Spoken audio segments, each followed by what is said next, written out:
প্রিয় দেশবাসী, আসসালামু আলাইকুম। সকলের উদ্দেশ্যে আমি কিছু কথা বলতে চাই। যে সকল ছাত্র ভাইয়েরা দেশ গঠনের কাজে ব্যস্ত, তাদের হাত ধরে এখনই যদি দেশের মানুষ কথা বলতে না পারে, তাহলে ভবিষ্যতে তাদের কাছে মানুষ বিচার কিভাবে দাবি করবে?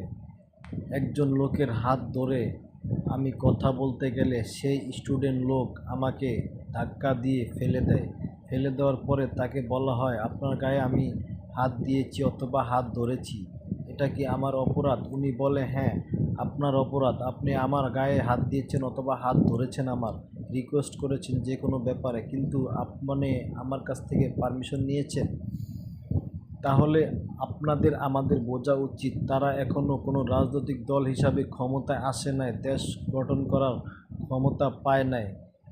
এখনই তাদের হাত ধরে কথা বলা যায় না। যখন তারা ক্ষমতায় আসবে তখন তাদের হাত ধরে কিভাবে মানুষ দেশের কাজ চালিয়ে যাবে এবং তাদের কাছে বিচার দাবি করবে।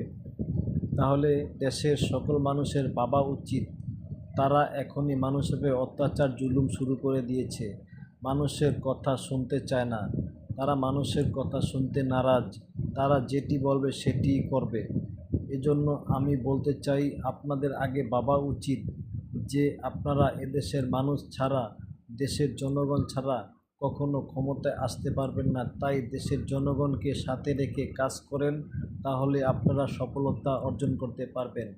যেসব আচরণ আপনারা বিভিন্ন পয়েন্টে দাঁড়িয়ে মানুষের সাথে দেখাচ্ছেন, এসব আচরণ দিয়ে কখনো দেশ সংস্কারের কাজ সফলতা আসবে না, আমরা মনে করি।